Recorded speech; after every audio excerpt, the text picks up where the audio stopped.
Thank you. Good morning. Mr.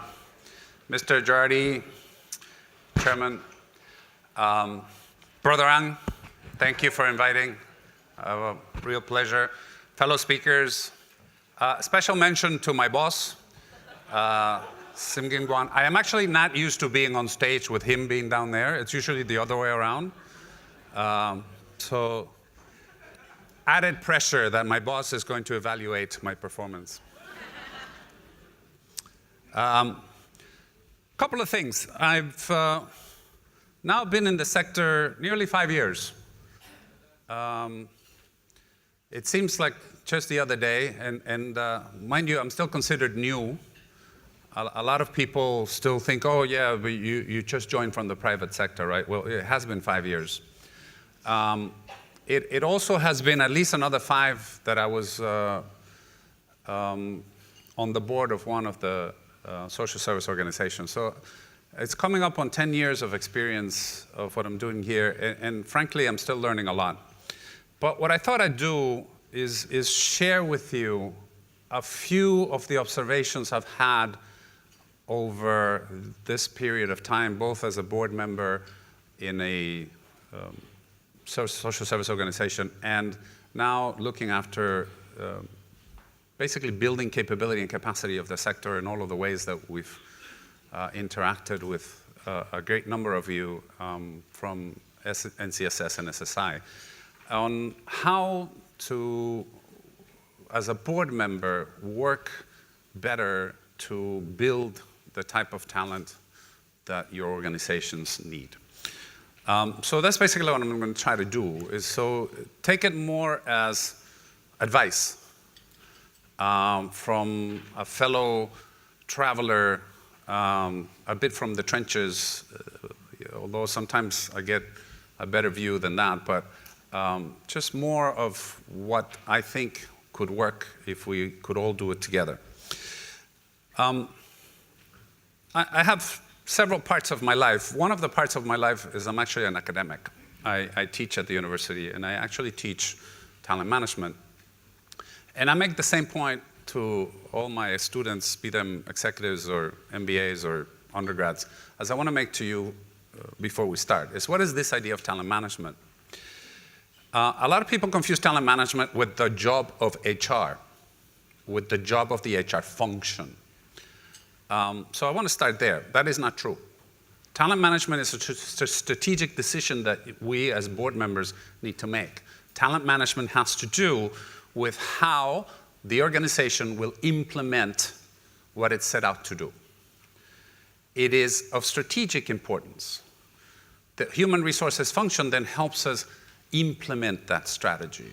It figures out how to best get it done. It figures out how best to hire, how best to pay. But the board needs to be involved in how do you set the stage. So I want to start there because this is an important distinction. This is not an operational function.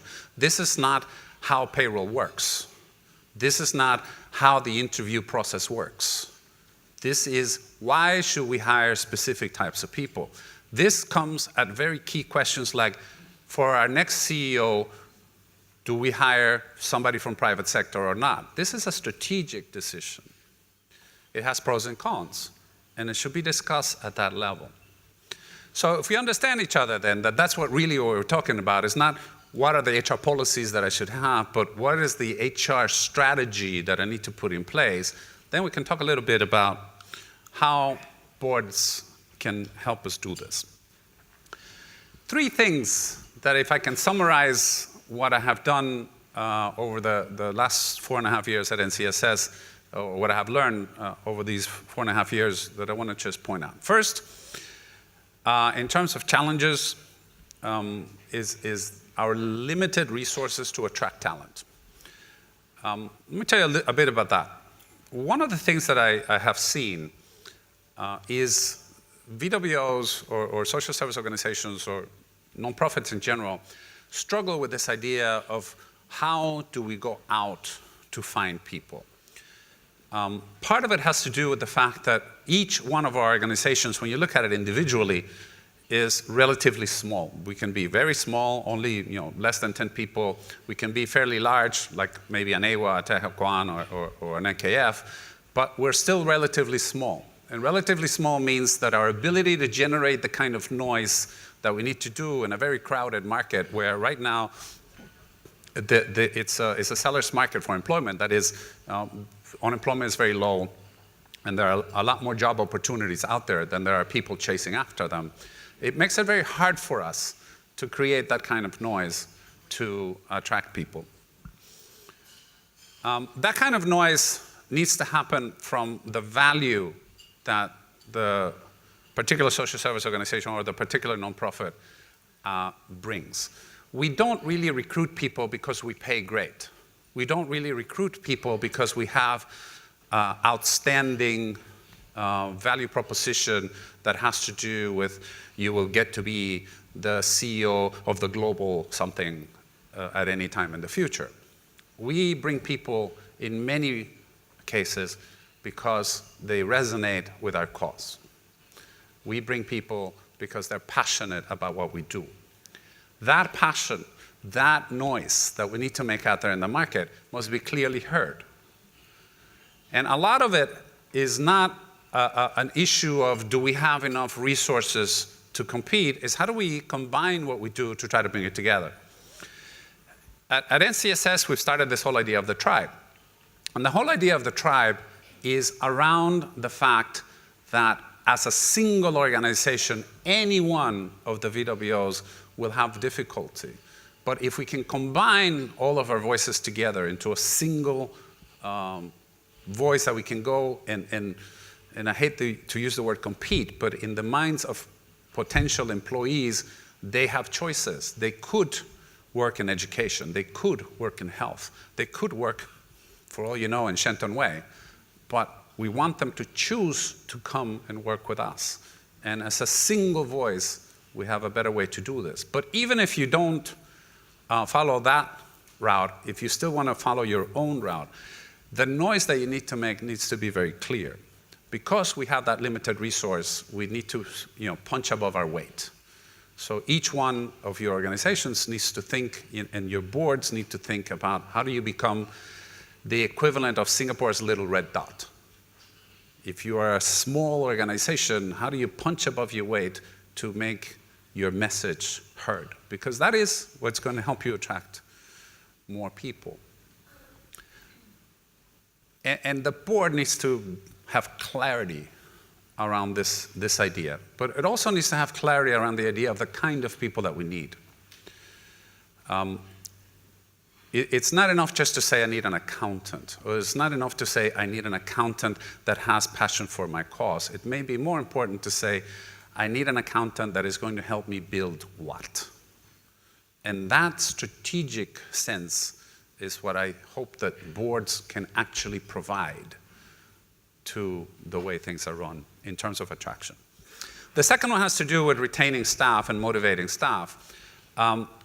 Here we run into the usual thing, which is, charities don't pay, charities don't have career opportunities, might as well volunteer, or it's a job I'll do when I retire. We've all heard this. So how do we do this differently? Well, part of it does have to do with, unfortunately, how you pay and how you build careers. And if we're not doing a good job of that, as a board, you need to put management on account that it needs to happen. Now, many boards choose to do it the other way around. Many boards choose to say, oh no, we must not pay well because passion is the only thing that matters. Last time I spoke, I told you this and I'll say it again. Passion is important, but passion, you cannot take it to the bank. People still need to pay their mortgage or their rent. People still need to figure out how they're going to make a living for their families. So if we make it more difficult, it just becomes that much harder to bring people and keep them in. So we must be able to at least pay fair. We put the guidelines out as a ways to ensure that everybody knows what fair looks like. Now you can choose to go above or below the guidelines. They are just guidelines, they're not mandatory. But it is a guide for you to know more or less where that is. And we also make them public so that people also know where those guidelines are. We're actually quite proud of the fact that we've gotten to the point where we are more or less equivalent. I just this morning got the latest that came out of what university graduates are being paid. The business school at SMU, which is where I teach, starting salaries are now 3.6. Our starting salaries are 3.4 for social workers. That means we're already in the ballpark. And that is an important part. Because we don't want money to be the reason people join the sector. I have always agreed with that. But we don't want money to not be the reason they stay and do elsewhere. So it should not be the reason they come, but it should also not be the reason they stay away. Careers are also an important part of what we do. And if you're a small, particularly social service organization or a small nonprofit, how do you then build a career? We can't build it solely on loyalty. And this is an important consideration. Many boards still think that loyalty is the one thing that they're looking for. Yes, loyalty is important. But at some point, particularly if you're a small organization, some of the people that you have, you can no longer promote. When I talk to employees, what they usually tell me is, I work for blah, blah organization, and the center manager has been there for 17 years, likely to stay for another 17 more. No more career law. What to do? So, as a board, you have to make a choice. If it's important for the loyalty that that person who's been there for 17 years stays for another 17, then you also have to agree that the person coming up has to go. And we have a hard time with this. We have a very hard time with this. Our view is very simple. As long as they stay in the sector, we're all good. Train them, and then let them go. Let them grow somewhere else. Hopefully, by the time your person that has been there for another 17 years by now leaves, then you can bring them back. Or not. Doesn't matter. If we are building talent for the entire sector, that's what counts. In the end, what we are now trying to focus on is that we don't lose people from our sector to go elsewhere, that they don't go from what we are doing to private, that they don't go from what we are doing to another sector of society. I see many people that are going into retailing and so something else, that you sort of go careers in retailing. Haven't you heard of the internet? But they somehow think that retailing has better career options than staying with us. And they see it because they don't find a way to move up. The next one is a tricky one, is operational boards versus strategic boards. The best boards I've seen, and this is just one Angmo's opinion, okay, is those boards that are more strategic. Those boards that are really focused on how we're going to grow in the long term, and then what kind of people do we need to grow. If we have an idea that our organization needs to do this and that, and we want to grow it in this and other direction, then what kind of people do we need, and do we have them already in place, and can we prepare them? Those I have always found to be great boards that are helping the organizations make things happen. There are, however, other types of boards, and you may recognize which type of board you are. And the other type of board is the type of board that is always second-guessing management, that questions management, that wants to make decisions for management, and that in fact does. Some of those are problematic because management then doesn't know what their role is. And the board, to be frank, also doesn't know what their role is. So we end up in a situation where, okay, is it you or is it me? Are you deciding or am I deciding? And this happens with a great deal of frequency. From the management side, they basically feel that if the board is going to make all the decisions, they don't need to prepare. But I've also heard the board side. The board side is usually something like, well, my management is not prepared to make these decisions. Or worst, I don't trust them to make these decisions. That's tough. Because if that's how you feel, that your management is not prepared, or worse, that you don't trust them, then you as a board need to do something about management. How do you prepare them? And how do you begin to trust them? And if you don't, or if you're not going to, then what are you going to do? These are key questions. So this is one that I have continuously found to be a dilemma, because it is your typical, two-sided argument. He said, she said. Management feels one way, the board feels another way, and they both think they're right. So, a few ideas on how to deal with this. And again, this is all in the form of advice, so take it as given, and hopefully you can get at least one idea back with you, so next time your board meets, you all can start talking about, well, how do we do this better? One is have a more strategic view of long-term needs. It's interesting, a lot of what we see from our side is boards or even management that only looks at the next year. They build the budget and they try to figure out what the budget is. The better boards are the ones that have a 3 to 5 year outlook. Where do we want to be in 5 years? What kind of service level do we want to have? What is the size of our organization in 3 to 5 years' time? And then start working on the talent side of, do we have the people that are going to help us get there? And when we get there, do we have the people that can manage it? So if you're thinking of going into new ways, into new areas, or into whatever it is you're doing, making it bigger, can you build it up from the point of view of the people that you're going to need to get there? That strategic view makes a big difference. The second one is to have clarity around which are the strategic roles that you need to have a voice in and which ones you don't need to have a voice in. You usually want to have a voice on any key program manager that reports to your CEO, and perhaps your finance and your head of HR. You need to have a view. Are they there? Are they the right people? One of the things we see with some degree of frequency as well is new CEOs come in or new EDs come into the organization and they want to change. And they want to change, among other things, the team. Particularly those that come in from the private side, it is far more frequent for them to understand that when you come in, you sort of build your own team. And they start with the same mindset. A lot of the people that are in the organizations have been there a long time. So you start creating this tension between the ones that have been there a while that sort of think loyalty should count for something. So CEO comes in, wants to change, other person says, oh no, but they want to change and they want to change me. And the board now has to make a call. Am I going to support the CEO that just hired, or I'm going to support the guy that has been here for 10 years? Tough choices.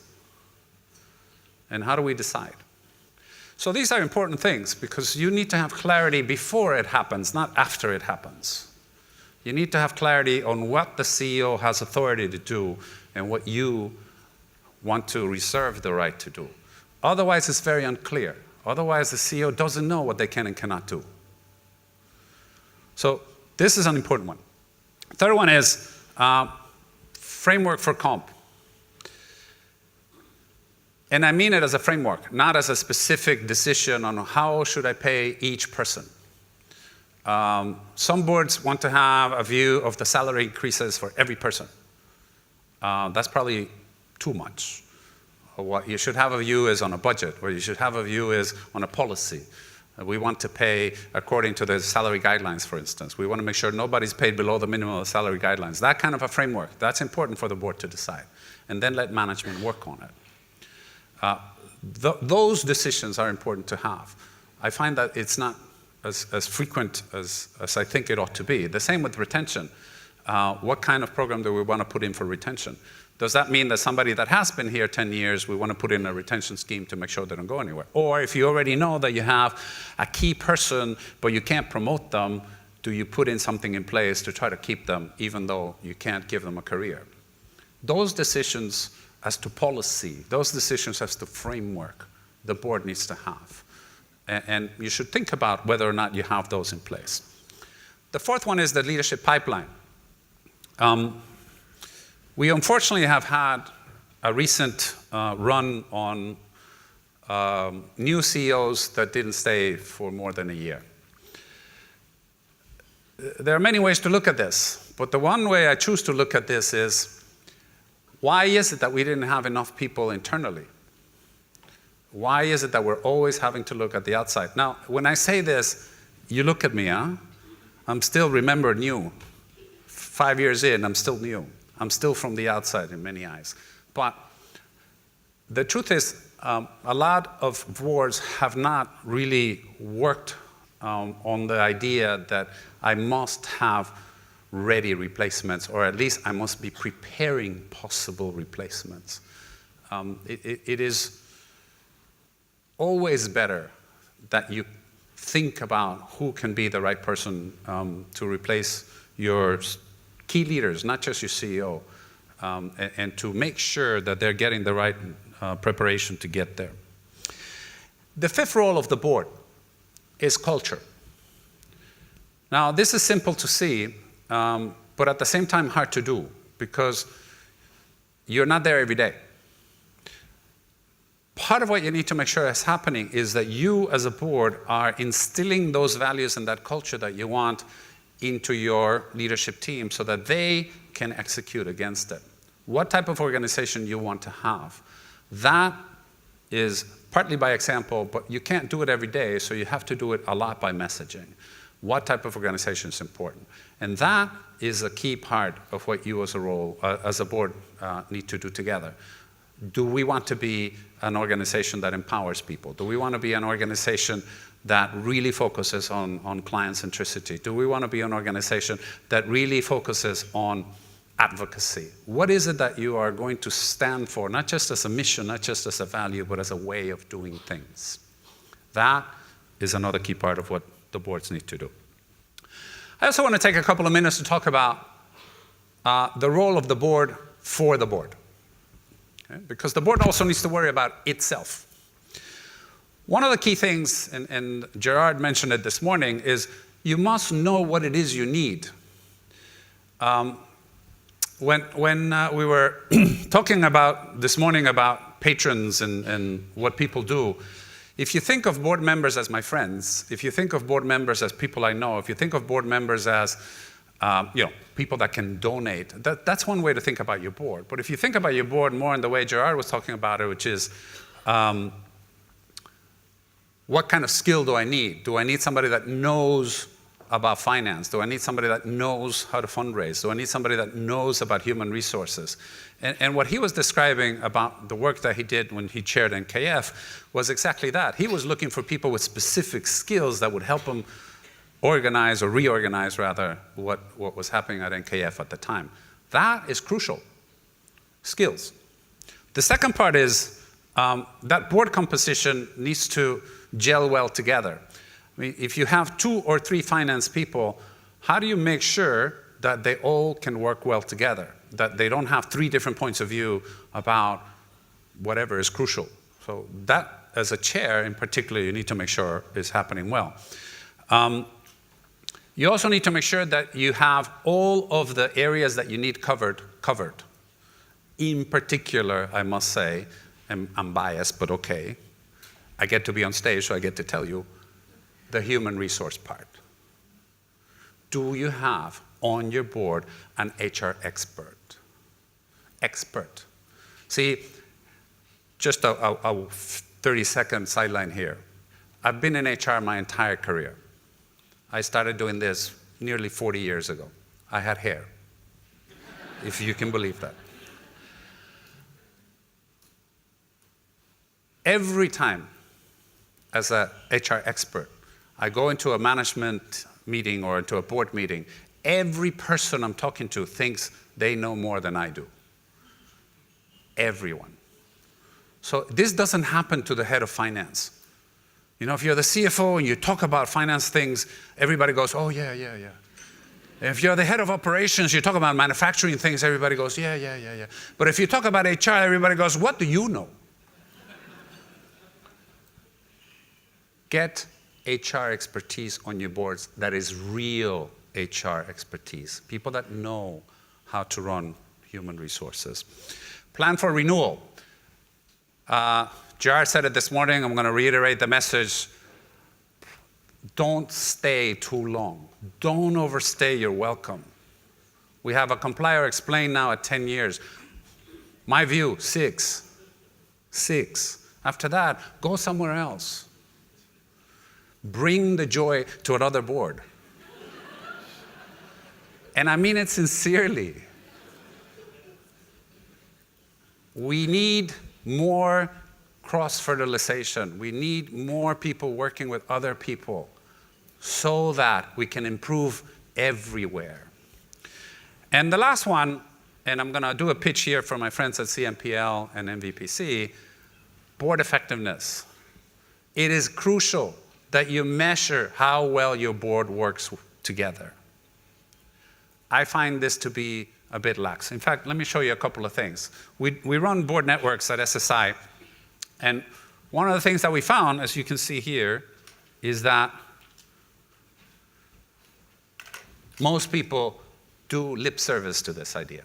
Don't. To any chair people who are in this room today, one thing you must do this year, if you haven't done it, is evaluate the effectiveness of your board. It is free. CMPL does it for free.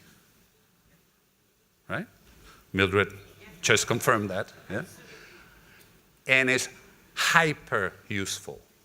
Not just super useful, it is hyper useful. I don't use the word Uber anymore. It's okay.